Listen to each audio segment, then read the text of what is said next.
Well, hey guys, welcome back to another episode of Chris Tries Try.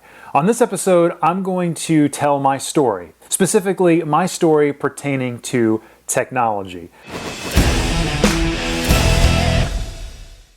Yes, it's true, I have officially dropped my Apple Watch. Now, if you know me, you know that that's a big deal because I have loved this watch for so many years.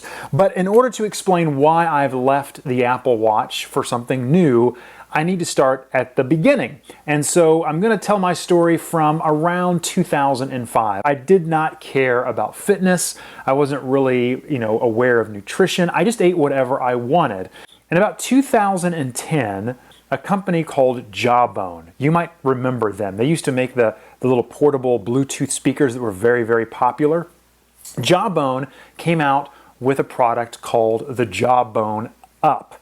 And that product touted the ability to count your steps, to wake you up, to track your sleep. You could even, keep track of your nutrition throughout the day, all in one ecosystem. And that got me pretty excited because I thought, well, that seems easy. It's just a little band you wear around your wrist. Now remember, in those days, there were no other bands like this. If you wanted to keep track of your steps, you bought a pedometer and you stuck it to your waist. They were not cool.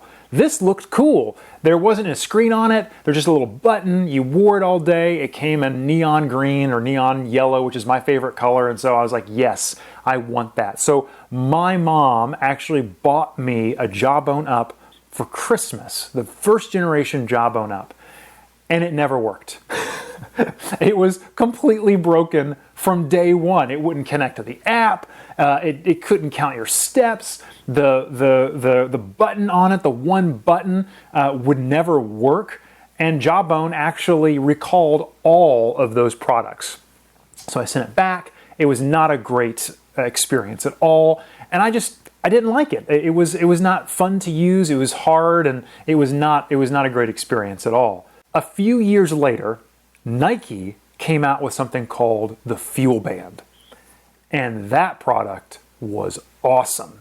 I think it may still be my favorite wearable that I have ever owned. It was super simple. It had a grid of LED lights on it and one button. You wore it around your wrist. It connected to the Nike Plus app. And throughout the day, no matter what activity you did, whether it was walking or running, whether it was chasing down your toddlers or, changing diapers or whatever. I mean, everything you did throughout the day counted. And you got a Nike Fuel score for the amount of activity that you did throughout the day.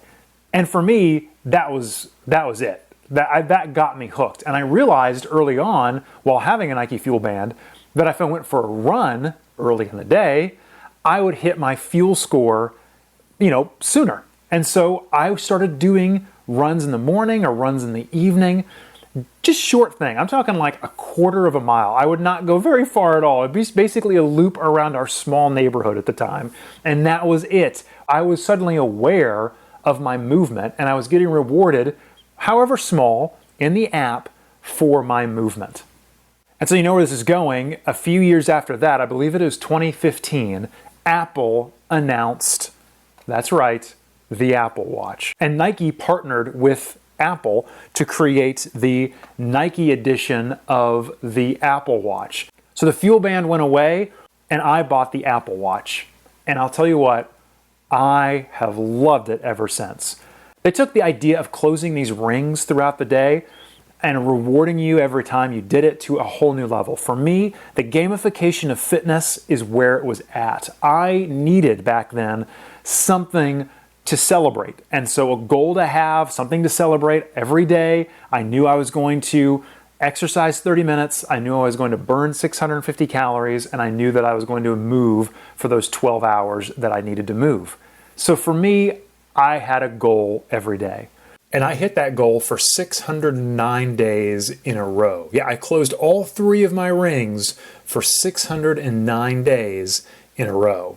But I was looking for something a little bit more robust, something a little bit more complex, more numbers, more information about my fitness on a micro level. And that's why I went ahead and purchased a Garmin 945 LTE. For me, it was the evolution of my fitness tech, the wearable that I have on me at all times. And this 945 LTE just gives me so much information. It coaches me, it gives me the ability to run a triathlon, which, of course, unfortunately, as much as I love this thing, as much as I love the Apple Watch, the battery life just won't last while on GPS mode tracking for a full triathlon. This will. I've lasted over a week of battery life on this every day doing workouts, 30 minutes to an hour every day of GPS workouts. This thing still is alive and ticking. For me, the Garmin 945 is a revelation.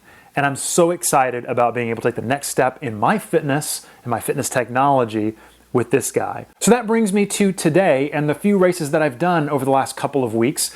I've done 2 5Ks, one of which I actually won altogether. I was first place across the finish line, which I've never done before, which is amazing. And then I did a turkey trot here in Sarasota, Florida, and that was my PR. It was my fastest 5K. I came in 80th place there. There were a few thousand people at the turkey trot here in Sarasota. But still really proud of my performance. And it's really thanks to me becoming more focused on my health. Whether it be the Garmin 945, whether it be an Apple Watch, a Jawbone Up, or a Nike Fuel Band, here's what I know. For me, it was motivation.